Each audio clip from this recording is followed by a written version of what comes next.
you're not attracting the wrong people, but you're attracting your unhealed self.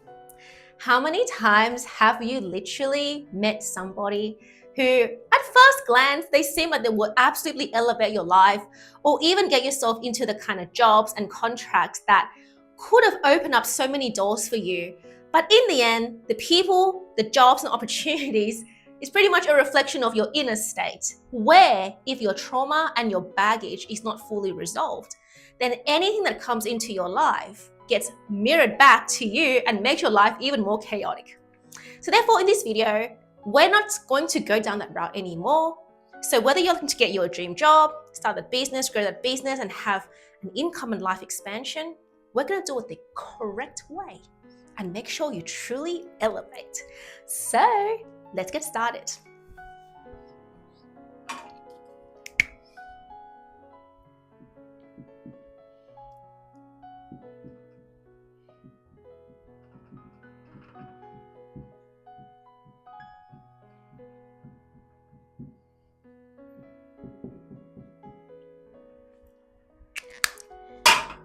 Interestingly, when I was obsessed with manifestation contents, a lot of coaches in that space will talk about this thing called EYPO or EIYPO, something like that. But pretty much what this initial stands for is everyone is you pushed out.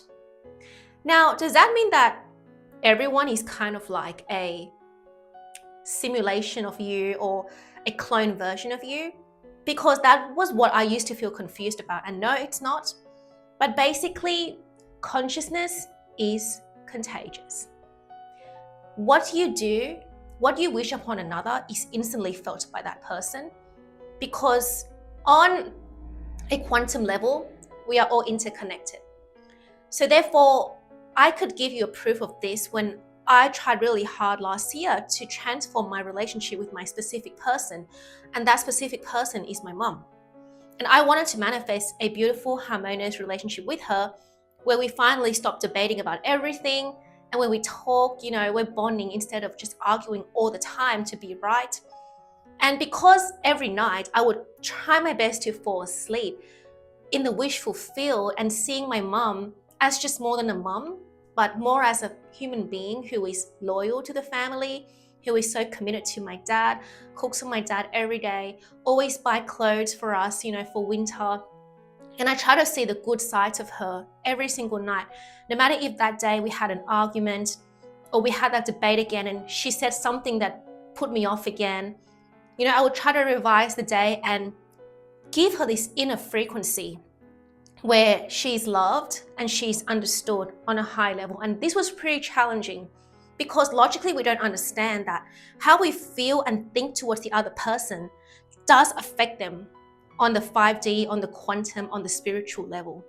So because I kept persisting in this, it didn't happen overnight where we stopped debating altogether and we barely got into arguments, but it was a gradual minimizing of these friction over time.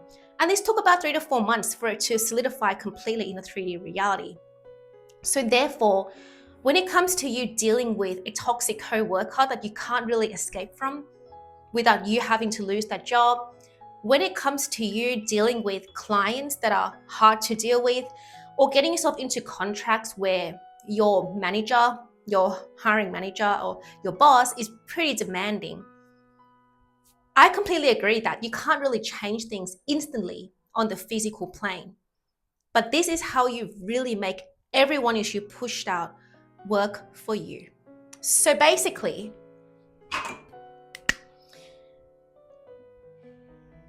I'm going to show you the two versions of two people who go about this in a completely wrong way, and how you can really go to the end state and make the people that are pretty much extensions of you in the consciousness space to pretty much conform to how you want them to act. But it's not in a way where it's manipulating them to do anything, but it's a way where you go internally to see people differently and really expand your heart to go beyond their egoic construct. But in order for you to even do that, you have to an extent, heal some baggages that are within you for you to even open your heart to receive and give others compassion. Now, when I was the egoic and fragile version of me, I was operating at this level where my inner characteristics was so stubborn. So I was stubborn. I always wanted to be right. When I got into debates with my mom at the time, I always wanted to win those debates. And then I'll be like, but she always wants to win the debates, but it's actually me that wants to win the debates. So I was concerned with winning debates more than bonding. And I had a very narrow paradigm, very, very limited belief about my relationship to the world and just seeing things very, very black and white. This version of you is holding on to baggage. And this baggage is pretty much a limiting belief. But that limiting belief was pretty much adopted from repeated emotional experience. And that repeated emotional experience then creates this thing called muscle memory.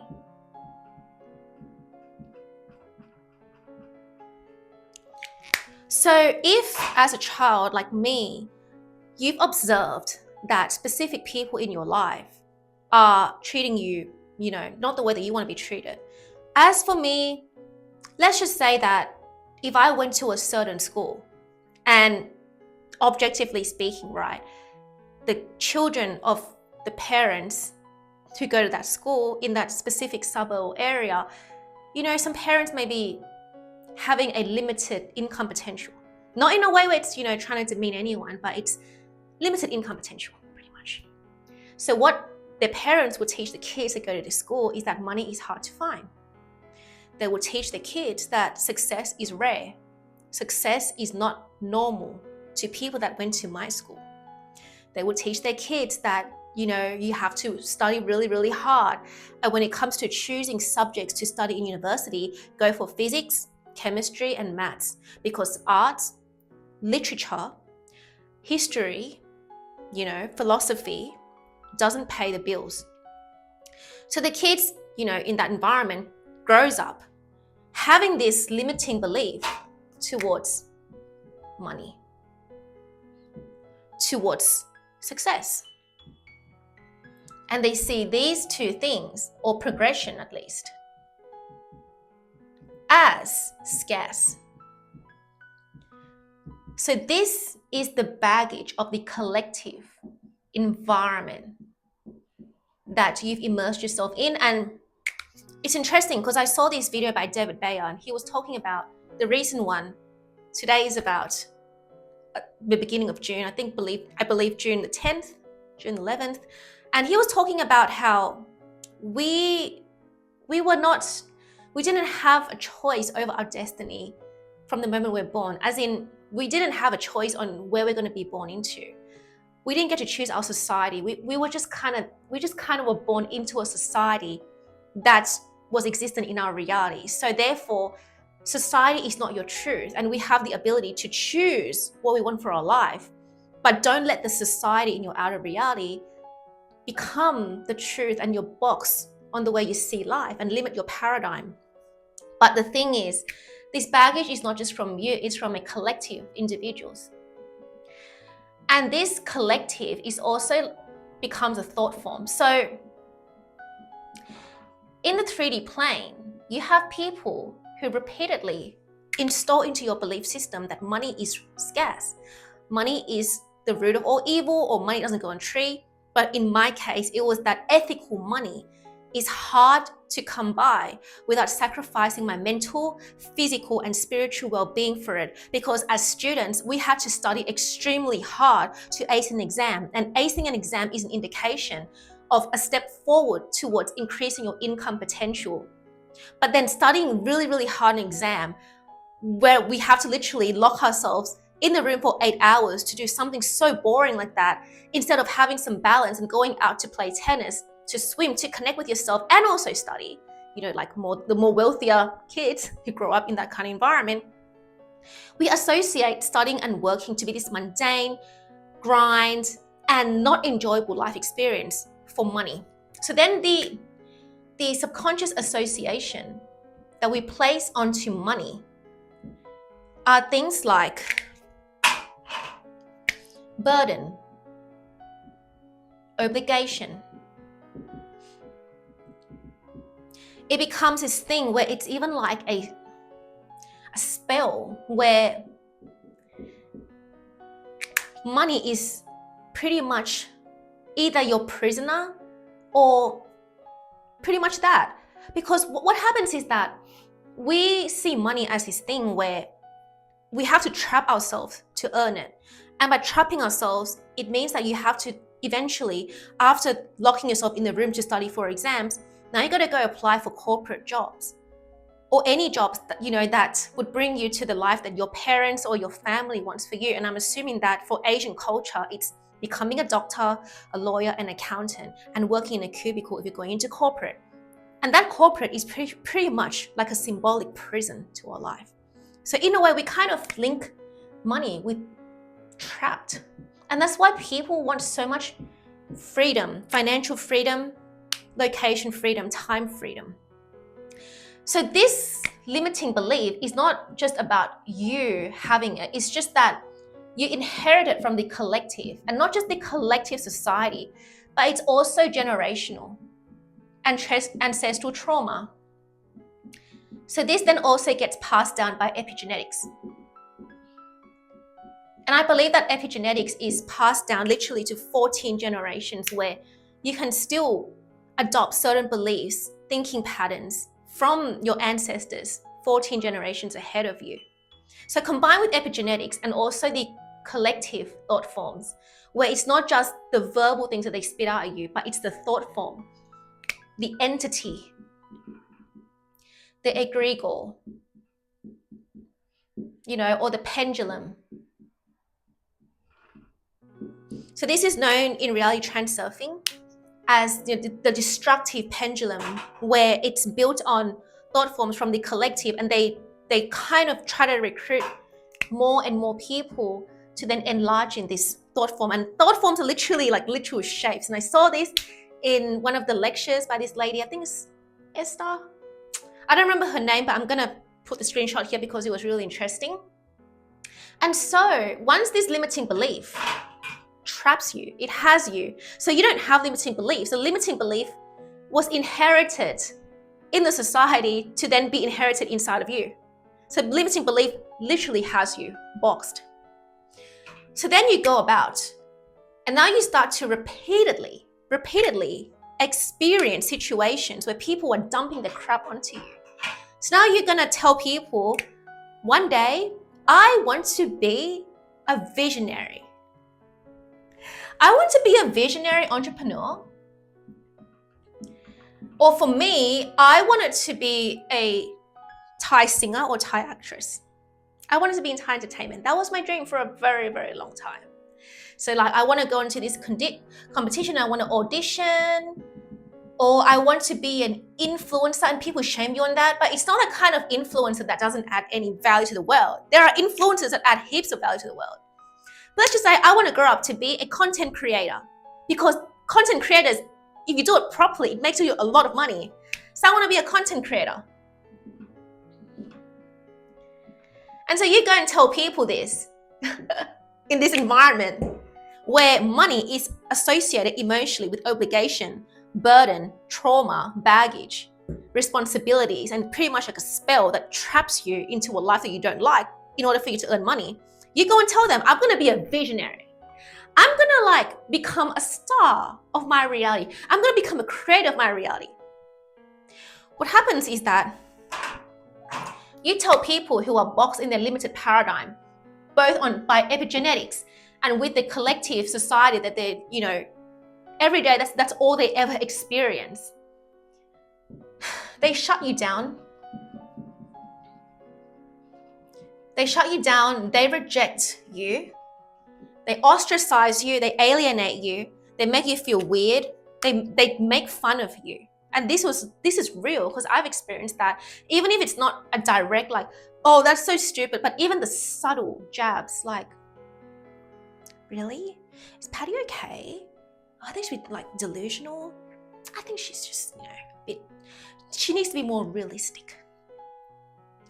What happens over time is that because you're not aware of this whole umbrella of the limiting paradigm situation happening, when people shut you down from your belief in yourself, you literally, you start to feel resentment. You start to bottle up things like, one day I'm going to prove to them that I'm the real deal, the way that I did. You feel an over ambition.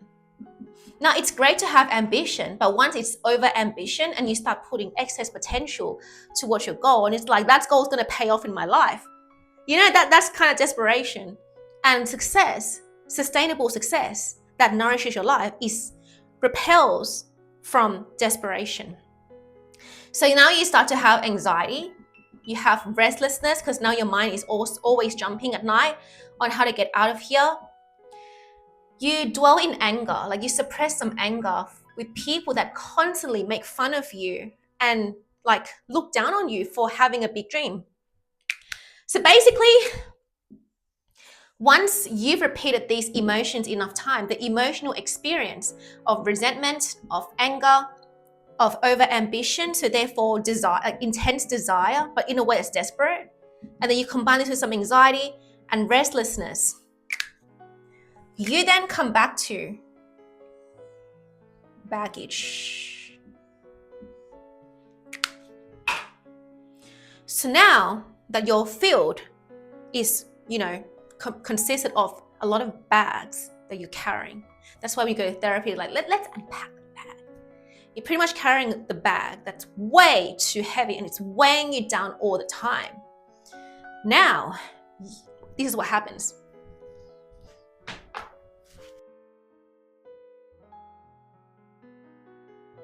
The bag that you're carrying traps you in a vibrational prison where, again, the vibrational prison is filled with you having suppressed resentment. And Dr. David R. Hawkins talks about this in Letting Go, the book Letting Go, the pathway to surrender. And he was talking about the 3 ways that we don't let go. So we suppress and repress, or we go and express. Expressing as in venting our anger, projecting onto others, complaining, but doing it in a way where you feel victimized. And the 3rd one is escapism, where then you start to turn to substances. You go to too much holiday, too much vacation, seeking an emotional escape. You numb yourself with alcohols and parties and sex, that kind of stuff. Basically now you have locked yourself in a vibrational prison because enough times of the muscle memory developing this feeling of, again, resentment, feeling unseen, feeling misunderstood, feeling pissed. Like me, I felt pissed for a long time about this. Feeling over ambition, feeling the need to prove yourself, feeling the need to, like, one day I'm going to show all these people how noob they are, how that kind of stuff. Once you have suppressed feelings that are literally hovering in your vibrational field, because Bob Proctor and so many other spiritual teachers, but I like the way Bob Proctor puts it. And he said that you can only attract what you are in harmony with, including money opportunities. Other people, other spiritual philosophers and gurus say that it's about you attracting what is vibrationally resonant with you. But I like the word that you can only attract what is in harmony with you. So if your field emanates suppressed resentment all the time, you feel unseen all the time, you feel misunderstood and pissed about society all the time, and now you start to have an over ambition and you put excess potential on something outside of you, and then you are always constantly want to prove yourself, every action that you take from this state is going to literally, It's going to draw you to people that are going through the same shit, but just mask in, I'm a CEO of this company. I'm a managing director of this company. I'm a finance manager of this firm. I'm a lawyer with a Harvard MBA degree, just like one summer program at Harvard. So you put Harvard onto your LinkedIn. I'm a well-known speaker, I'm a well-known spiritual teacher and a guru, that kind of stuff. But so their paper, their qualification looks phenomenal. The way that you, with over ambition and proving yourself, you make your resume look phenomenal. But inside their resume, the crap that's undealt with.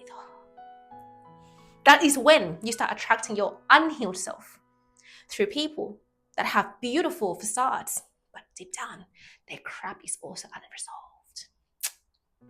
So, once you're operating as this version of you who's pretty much trapped and screwed in a way, you have a ceiling.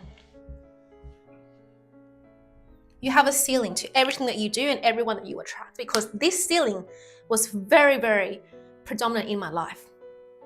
Basically, what happens is that now, no matter what you try to do to elevate your income potential, you might try to send out 100 resumes. I know of international students that they really want to get jobs in Sydney, Australia, or Melbourne, or whatever. And some of them pay $10,000 to an organization to pass their resume to the actual company. And this organization is, again, just to serve these people that have money, and it's just so screwed up. And that's because you're operating as the version of you who seeks external payoffs to come and fill a hole in your life, the way that it did for me. So this is not like me accusing anyone. This is literally me in the past and still improving myself every day to be aware of the situation so it doesn't happen in my present. But basically, if you're getting a job, you send a bunch of random resume, but then once you meet the recruiter, if you have this bag, the baggage that you're carrying with you, the recruiter will then send you literally to companies where the founder of that company, the manager that you're going to have, literally boxes you to experience the same crap. It's really interesting because when I was applying for this company with a beautiful, phenomenal promise about, look, this company will transform lives. We're a coaching company. We're about combining these wonderful coaches to elevate your life on every level, business, spiritual, mental, physical. And the founder's like, she's a semi-celebrity kind of, has a good reputation. And one day she was even like, yeah, I just went to film for Women's Entrepreneur magazine or something like that. And she had phenomenal people working for her, which is her friend, which is my manager, and she was phenomenal. But for some weird reason, in the end, like the whole culture fell apart. It was toxic. And that's because we're all carrying bags and we can only end up meeting bosses, co-workers, managers that are vibrationally resonant with this bag that we're carrying. If they have the bags, not the money bag, the trauma bag, and you have the same trauma bag, the energy is magnetic to each other. It's like in tune. That's why in relationship context, you attract avoidant people or anxious people, because it's that bag, the energetic bag that you're carrying. When you apply this in terms of becoming a CEO, a company founder, let's just put this now, this version of you is trying to become a millionaire. So then you seek out either investors, you seek out mentors, you seek out clients, you seek out customers. And then what happens is that you then also start seeking out marketing consultants to then help you scale your business.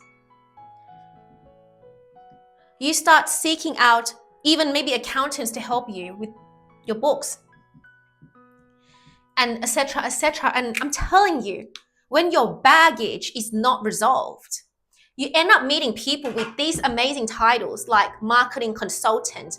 Oh yeah, I'm top class marketing consulting company that will absolutely 10x your revenue. And you end up meeting investors that like, yeah, I'm an investor, like a freaking experienced investor in this field.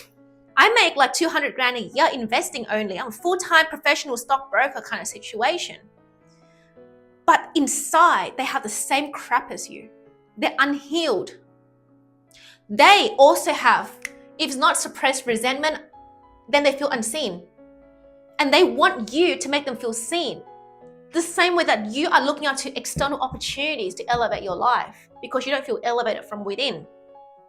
So everyone that you end up meeting, whether it's your client, your mentors, investor, instead of them pulling your life up as you expected, if your baggage is really heavy, filled with like feeling unseen, feeling misunderstood, feeling used all the time, feeling unpaid all the time, these people will come and 10x. They will magnify you feeling used, broke, drain you,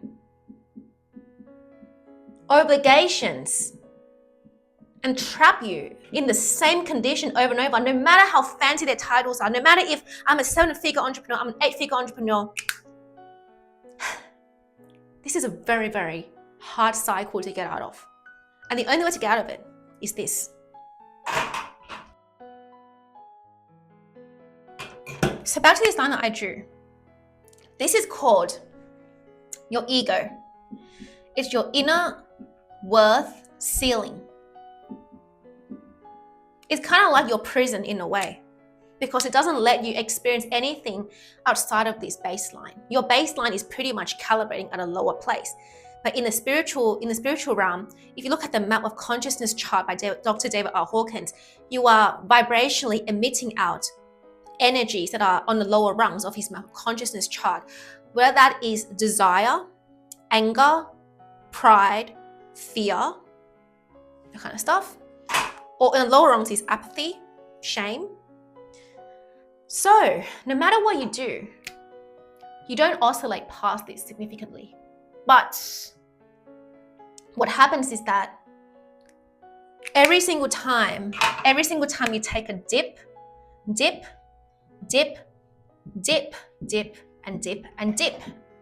Now, the bag that you've been carrying, the emotional trauma, you're going to start having either yourself repeating this inner monologue that says, I told you. And then you start having people, whether it's your client, your mentor, your business partner, or your friend, literally be like, I told you it wouldn't work. You will start to have people literally like punch you. Even though you're already wounded, they will punch you on the same wounds. I told you that it's a scam. And you were dumb. As in, you were too naive. It was a scam. And they will emphasize onto that you were hopeless. You just need to be smarter than this. You just got to wake up and like look at the world realistically. You will have people literally say that to you to make you feel even more apathetic and hopeless when you're already feeling that way. So you're getting your situations 10x magnified trauma at these low dips. So no matter what you do, no matter how hard you work, no matter if you work 100-hour week to get yourself out of this place of feeling unseen, unheard, broke. But the thing is, everyone that you come across is going to magnify this feeling towards you feeling unseen. And I want to explain this to you in the 6 degrees of separation. Just very shortly before we go into exploring the person who absolutely doesn't vibrate this field. So basically in Eckhart Tolle's book, Power of Now, he talks about the capital I, which is when you take the consciousness elevator up. When you take the consciousness elevator up and you decide to be the person who is now in resonance with the end state, where you finally have your dream life, but that requires you to have your decision, your habit, your thought, your action, your self-perception, your expectation, your focus, your self-talk, your belief, all congruent to the version of you who has nothing to do with this version of your life. But interestingly, what tends to happen is that when we do things in an egoic state, we get ourselves stuck in this thing that I call the 6 degrees of separation situation. There's you in the middle here, right? And you're trying to seek out, you're trying to seek out a sense of community and belonging. It's just interesting because people are like, you got to have a sense of community and friendships and join like-minded people kind of thing. But sometimes communities are like, I don't know, communities are kind of like thought forms and the umbrella that pulls you back into their paradigm. So you got to be careful which community you join. But basically, there's a first degree of separation. If you're operating in this level where the baseline is low and you have a bunch of baggages to do with feeling unseen, underpaid, working so hard for people to never cherish you as a person, but all they want from you is your work. They want your skill and your talent, but they don't want to put you on a pedestal. So you feel mistreated. It's interesting because when you seek out friends to confide in, especially friends from your childhood, especially friends that you went to school with or your cousins or relatives, it's not about me like, putting people into socioeconomic status boxes, but it's more like if their paradigm is limited and your first degree friends are like, no, but you should go and get a job at a bank. No, but the right way to live life is that when you're 30, you got to like get married and then get a mortgage. And then you got to spend the 20 years paying off your mortgage by having a stable job. And then after that, you can retire after you're 65 or maybe even 70 these days. But basically, like you pursuing entrepreneurship is a scam and there's no such thing as get rich quick, that kind of thing. And so you try to confide in your first degree of friends and people that you know. But the thing is, they're boxed. So then you even may attempt to find a different set of people with first degree separation. You're like, this is it. I found my new tribe. I found my tribe. There might be spiritual coaches, those kind of people. There might be people with fancy titles. So they're a bit better than your old ecosystem. But what happens is that you get yourself into this trap where now you're looking to the second degree of separation. So you're going to start getting introduced to the friends of people in this community where they're saying that like, I can help you get investments, I can help you 10x your business, whatever, I can help you let go and release your energy to earn more money kind of thing. What was interesting back then when I experienced this was that people who operate at a certain frequency tend to become friends with people that operate at a similar frequency and have clients that operate at a similar frequency. Because I met people with amazing, phenomenal profiles, but if their clients are operating in a certain frequency, it's like they themselves literally get weighed down energetically by their clients. When they try to do outreach, whether it's through Facebook or Instagram, to be like, look, I can see that, can I help you with this? And I offer you a 8 weeks package on coaching and I would love to get to know you and help you out. But then the people that they end up sending the outreach to then literally become the people that operate at a certain frequency, which then keeps them stuck in a certain frequency. And that frequency determines their income potential. But it's not just about how much you earn, it's about how much you can keep and how much that money can elevate your life. And it's really weird because then when you try to do outreach, right? And you find clients or you find recruiters to help you get a job, or you find companies to employ you and pay you salary, or you try to find biz partners or consultants to help you. But for some reason, which I already seen, is that if you're operating at a certain pride mixed with suppressed resentment and overworking and trying to prove yourself to the world and feeling unseen, and your childhood stuff is not fully resolved, but then your profession is literally healing people, but your own crap is not resolved. It's so interesting because the coaches end up meeting clients that literally operate at the same level and pull the coach down energetically. So the coach stays stuck in this trap along with their clients. So then their business doesn't take off because the clients that they're trying to heal, even though they give the clients a beautiful experience for 2 hours or 1 hour coaching, but it's like the client's predominant frequency affects the coach more than the coach heals the client. So then once the client energetically weighs on the coach starts to have these inner talk like, my business isn't growing. Now I need to spend $10,000 on a marketing consultant to then increase my reach on Google so that my SEO is at the top of Google ranks so that more clients can find me. So that I don't have to do all this outreach on Instagram and do all these things by myself. So it's like the reason why some business owners, their income ceiling or the client, the way they attract their clients or just the way they run their business is plateau. It's not because of their marketing strategy, it's because the energy is getting tugged down. There's an anchor. So basically you try to ascend by 100, but you get tugged back by minus 100. So you can keep breaking even at 0. I feel that is what I saw in the coaching space. So then you're like, well, can you introduce me to a mutual friend of a mutual friend of a mutual friend, which is now 3rd-degree separation. And then maybe these people are like, you know, if you have friends that you want to refer my coaching to, feel free to refer me to your friends. But then like people become friends with like-minded people and people bond through energies, like shared values, aligning goals, and where their frequency is calibrated. So then like the friends that they bring to your coaching business have the same energetic caliber.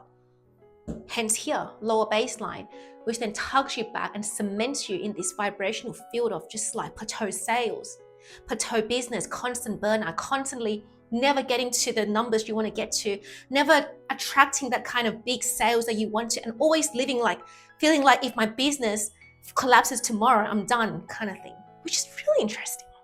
So basically, there's a cluster of people, right, in all these 1st degree, 2nd degree. And I tried to logically work this out before, that all I have to do is just meet the right people by getting this person to introduce me to this person and that person. Then you measure like, who do I meet? So then when you're operating as the egoic version of you, you're like, I got to meet people with a high income. But just because people have high incomes and a good profile, it doesn't mean that they don't have baggage and trauma that can significantly screw you up.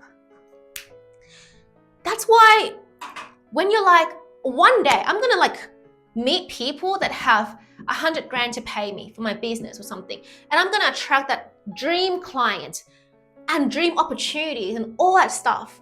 If it's not in the 1st degree, it will be the mutual friend from the 2nd degree or the 3rd degree. But the problem with this is that this whole social construct, which I saw on Facebook before, because I was crazy about this. I was looking through like, okay, the friends, what their occupation are, and who's the mutual friend. All that stuff. It was crazy. I was obsessed about getting to like understanding this, even on LinkedIn as well. If this whole construct, based on Dr. David R. Hawkins' map of consciousness chart, is predominantly vibrating at suppressed like desire to prove themselves, resentment, that kind of stuff, like, and their income is plateaued at a certain place, and their life potential is plateaued at a certain place, and they're referring you and this and that for the coaching and stuff, right? You never get out of that plateau by being in this social construct. It's crazy. So no matter how many outreaches you do, no matter who you try to outreach on Facebook or Instagram, no matter like if you try to get friends to refer a friend to your business, no matter if you're trying to find that recruiter, but that recruiter who knows the other manager, it's like it pulls you back to the same people that would literally keep you trapped. It's so amazing to just see this in a big picture. Because once you figure this shit out, right, what you're going to do, is you're going to take courage, have the courage based on Dr. David R. Hawkins' chart, rise to courage, and collapse this whole thing from your life by collapsing your lower I. Now you must take yourself out of this whole dynamic of thinking logically that if this person introduced me to this person, but that person ended up being a scam as well because you are trying to like puff yourself up. So then you end up being the exact same people that puff themselves up and have nothing to offer you in this kind of first degree, second degree, third degree separation where let me introduce you to this friend because this friend knows that friend and that friend knows that millionaire. You need to get yourself out of that egoic construct ASAP. And rise to the version of you who is operating as the capital I, which is infinite consciousness. And I'm going to show you how this works next. Alrighty, let's go.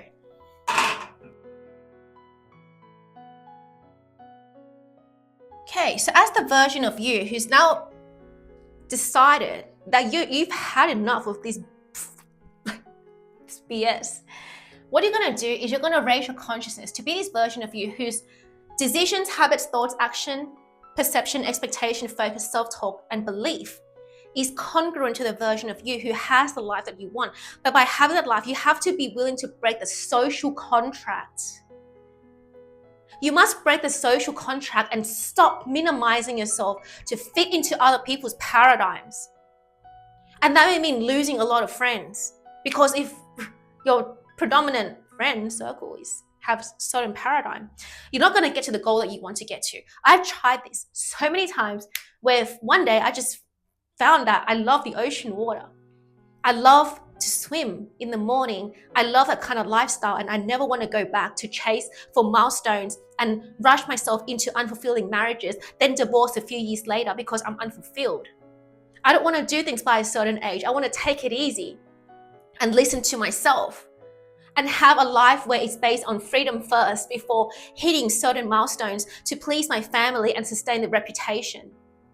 And when you try to defy from that, from your social, like your default ecosystem, you're not living for yourself. You're boxing yourself in their paradigm and you never experience that fulfillment. And without you feeling that soul fulfillment, how do you become energetically resonant to people who are operating in courage, in love, in abundance, in courage, love, abundance, in acceptance and neutrality based on Dr. David R. Hawkins' Map of Consciousness chart, as well as willingness and eventually peace. How do you attract people who embody these traits if you don't have that trait within you?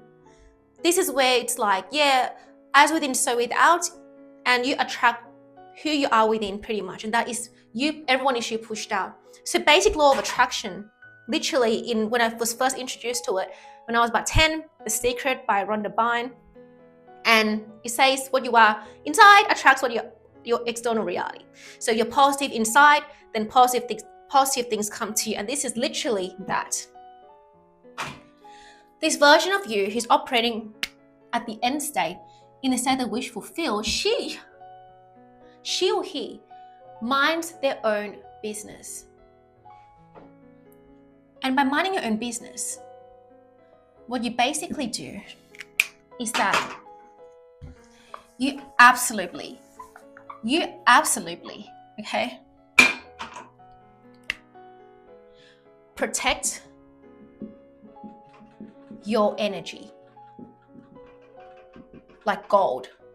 You treat your energy as this precious crystal, precious gold. How do you treat the gold that is very high in value? You put it in a safe. You don't let it get scrubbed by random things. You try to preserve its value. You treat your energy just like that. Because what happens when you protect your energy is that you are okay in solitude.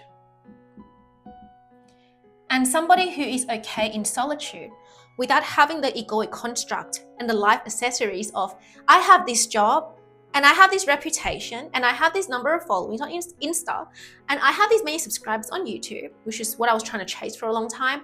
I have these many like LinkedIn followers too, I'm professional. I have this kind of network in my social system. I have this kind of house. I have this kind of car. I have this kind of job. I'm reputable. I'm legit.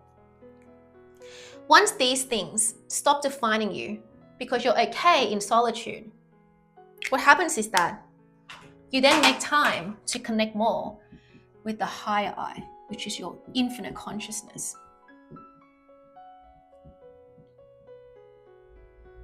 Which is your source, the creator, the God of your reality. Again, I'm not going into religion and esoterical meaning behind this.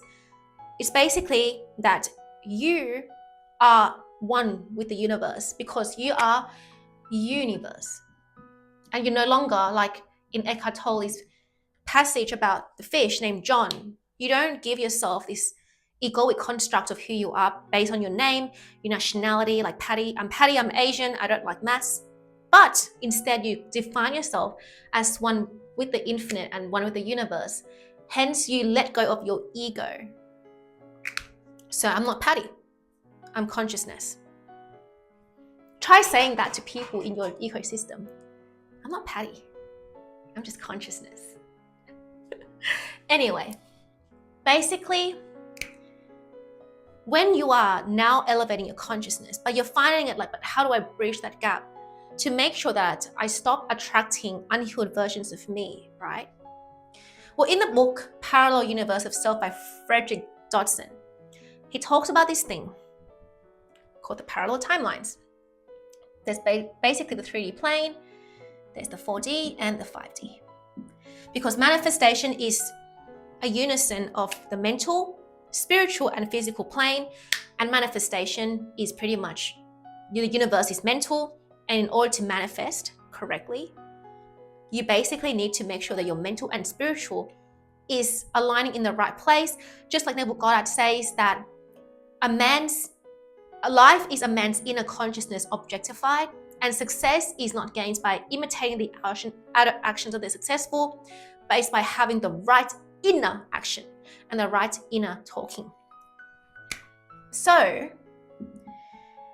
what we tend to do, like Nero says, that a lot of us tend to operate so much on the 3D plane, and we manifest only using the physical plane. But the thing is, you're already losing 2/3 of the power if you're only manifesting on the physical plane. So basically, you want to make sure that you're not just using 1/3 of your power by physical plane, right? You want to make sure you use the whole 3 out of 3 power that you have by uniting the mental and spiritual. And this is the 5D and 4D realm. And basically, in the book, Parallel Universe of Self, Frederick Dodson says that there are infinite versions of you in different timelines that exist simultaneously right now. There's a version of you who is still carrying all that bag of suppressed resentment, suppressed anger, suppressed over-ambition, and the desire to prove your worth to others. There's a version of you who is absolutely drowning in pride, and your life is all about making a lot of money so you can prove to the people that once looked down on you that look at me now, I'm rich beyond all of you, which is something that I've went through as well. And there's a version of you who is operating in the capital I, which is the infinite consciousness version of you, who is whole, who is secure. And basically, you want to spend each night, when you're in the alpha or the theta brainwave state, and your subconscious is easily impressed because your brain activity has been smoothing out, you're more relaxed, you are not reactive to the 3D senses, and you want to go into your inner world and connect with this version of you who is infinite, who is whole, who is perfect, who is God of your reality, who is creation is finished. So basically you're a creator. And what you want to do is through this meditation, or basically I do this as well through long cold swims. You can do this while working out, as long as your mind's in the flow state and you start to shut off your 3D senses and you really harness your energy to come into your body. So your energy unites into one. So your mental, spiritual, and physical is now activated. And you want to pull this version of you down to the physical plane. so that by having the correct inner activity, the correct mental inner activity through meditation, through deep hypnosis, or whatever vehicle you use, you connect to this version of you. Just 10 minutes is even enough each day. And you create the muscle memory of feeling or flooding your subconscious with the feelings of security, wholeness, stillness, peace, but most importantly, the feeling of already being deeply satiated by life. Because what happens when you're deeply satiated is that you no longer seek to mentors and coaches in a way where it's unhealthy, where in a way where like, please rescue me from my situation. You're no longer seeking for that recruiter to help you get that job, to save you from the situation you're in. You're no longer seeking that company to save you from being broke, which I've done that with that approach. And it's really suffocating to do that for a long period of time. So basically you want to leave all versions of you alone and focus on the version of you who is operating as infinite intelligence. And by doing this, you have a unison between your mind, your body, and your spirit, hence uniting your mental, physical, and spiritual plane into one through a meditation session. Or if you're working out and doing long walks or a long swim like I do, that works as well.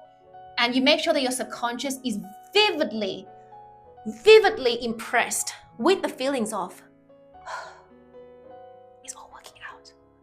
I make the laws of my universe. So therefore, when I say it's working out, it's working out.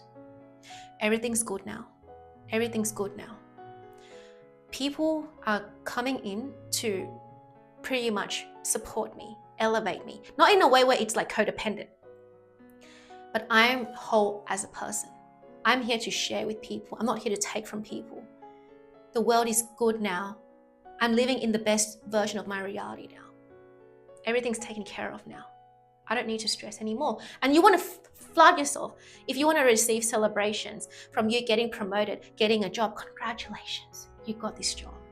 So you vividly and intensely experience these emotions, but not once. I understand, like, you can do this once and your subconscious is literally flipped because it takes one event, one traumatic event to transform an entire person's subconscious. So to override that, it only takes once of intense, vivid feelings of receiving congratulations and approval for your whole subconscious to revive. I'm telling you, if you have 90 chances to do this, yeah, you get it right the first time and you're like, yeah, even just once, it already works. But just because it already works doesn't mean I can't enjoy myself and do it more. So it's not repetition to have the result. It's just that you already have the results, but you're solidifying your results through the repetition to create muscle memory. Just like when you're practicing a choreography, a choreography. Just like me when I'm deadlifting, like if I keep deadlifting, then I get better at deadlifting. So even though I can reach 60 kilograms, let's just say now, but the minute that I don't do it often, then my muscle it's harder to sustain 60 kilograms deadlift. Or when I swim, just because I can reach 1,000 meters on 4 a.m. wake up consistently at a certain phase of my life last year, and I could probably do it today on 4 a.m. wake up too. But I don't have to stop doing it just because I can do it. Because basically, once you start doing this thing where you don't only bring her for one night, but you bring this version of you down on night 2. And then you do the same thing on night 3. And you do the same thing on night 4. And the same thing on night 5. And the same thing on night 6. And night 7, and night 8, and night 9, and night 10, and you keep on going until like at least for 90 nights, and you do it consistently, and all it takes is 10 minutes, 5 to 10 minutes, and you solidify each time that yes, I'm chosen. Or you pay yourself And you're like, yeah, I'm chosen because I paid myself on the second night. And you repeat this over and over and over, knowing that it already works. Your subconscious already shifted on the first night, of course. But now you're solidifying the feeling, and you create the muscle memory where no matter what comes up in the 3D in your waking world, because you've practiced creating muscle memory for so many times, things can't really screw you up. So you do this like in a way where you feel like it's normal, and you familiarize yourself with feeling security, feeling whole, feeling at peace with yourself, and most of all, feeling deeply satiated by life. So therefore, now you're going to operate at a higher baseline where you can still attract all these beautiful opportunities, but you don't dip below this baseline as often. And then you are predominantly now in harmony with abundance, with peace, with self-acceptance, and acceptance in other people, as well as the willingness to try new things. Hence, think in new ways, hence changing your paradigm, hence letting down of your egos, hence unlearning the things that don't serve you, hence letting go of your old limiting beliefs that kept you safe, and hence having the courage to start something new, to make new friends that you never thought you'd make with them, to then embrace neutrality when events try to swing you back. So then your eyes start to open, not just like on this kind of eye, but I've experienced it. It's the third eye portal. And you start to sense things in a way where it's like multi-dimensional. And I had that feeling before. It's pretty cool. So now when you go to a dip, the dip is temporarily. The dip is minor. The dip is just fleeting, and it doesn't define you as a person. So therefore, your field doesn't get collapsed back down to resentment and guilt. And now your baseline is operating in the higher rungs of Dr. David R. Hawkins' map of consciousness chart, which is, again, courage, neutrality, willingness, acceptance, peace, love. So therefore, when you go to a high, that high also doesn't swing you too high, because your sense of inner stability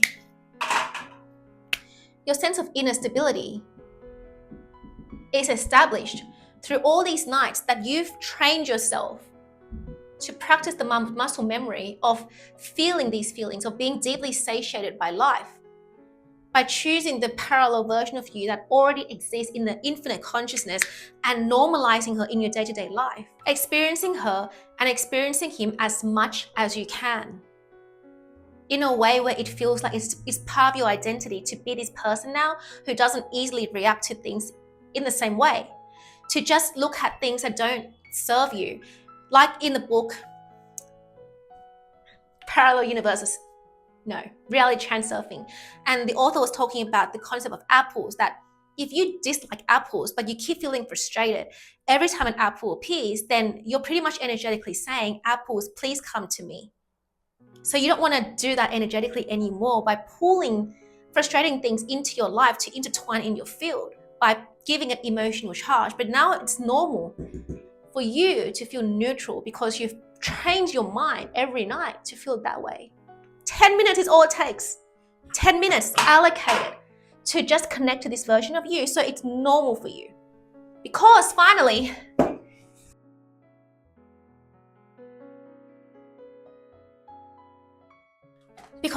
when you want to do this in terms of shifting your specific person's consciousness, I'm not talking about partners, men, and dates, because we're not going to do that in this video, but we're going to talk about specific bosses, specific co-workers, specific clients, specific family member, specific people that you want to alter their consciousness. It's possible, but we're not going to go too deep into this video. I'm just going to make it really short. Basically, when you're operating in acceptance, peace, love, courage, neutrality, willingness, acceptance. So these are the characteristics, the field that you emanate, which is filled with love. When you deal with somebody who's not at this level and they still have their baggage, what you can do is that your field is strong. So you're elevated in a strong place. So when you When you see something that this person does that you don't like, which is complain, like they complain to you, they reject you, they dismiss you, they make you feel unseen, they make you feel ignored. And mind you, when they're doing this to you, it's because they themselves feel that way. So they're not really doing it to you. It's just that they're predominantly that way. And you just happen to be the person in their orbit for them to practice this muscle memory of doing it to themselves. They internally complain to themselves. They internally reject themselves. They internally dismiss themselves. They internally don't see themselves. And they internally ignore themselves. They're just projecting at you because it's their inner activity 24/7. So what else can they give to you? Because you know when you go to temples or monastery and you experience monks that are just so compassionate, right? And when you're in their presence, you just feel like calm. Because when they start doing this to you, you don't take it personally. You don't. You know it's not personal. You know that that's their mental activity. It's got nothing to do with you. So therefore, through this acceptance, peace, love, courage, neutrality, and willingness, you are able to then go into your stillness space, your meditation, your deep hypnosis, your affirmations, your visualization, and you allocate that time to go into the inner reality where you share love to this person through the inner talking. I forgive you today. You revise the situation like Neville Goddard says. Oh, this person, like we actually had a great conversation today instead of the complaints. And then you use this vibrational field of in the high state to see them in a different light, the way that I saw my mom in a different light. Actually, they are a committed person to this job. They have a good side to them too. I know they complain a lot, but they actually get the work done. Actually, I see the good side of this person and I forgive. I forgive that conversation that pissed me off. I forgive the time they dismiss me because I know that they don't know better. Because that's what they're doing to themselves every day.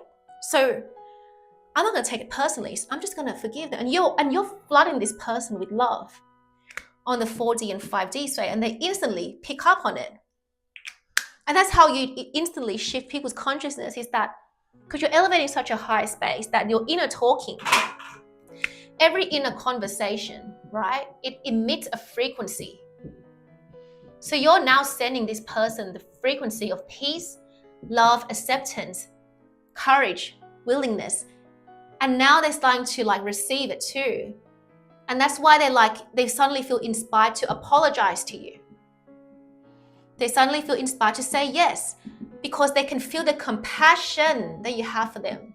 And this compassion is not manipulative. It's not about doing this to get my ex back, doing this to make the guy love me. It's like genuine compassion and forgiveness that eventually, like if you want to transform this person's consciousness and make them treat you better, they will literally treat you better.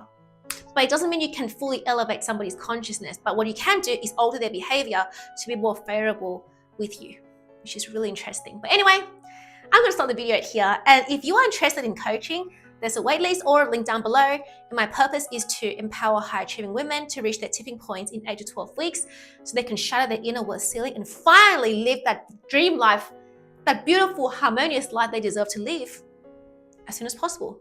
So, hope you guys enjoy this video and see ya. Bye-bye.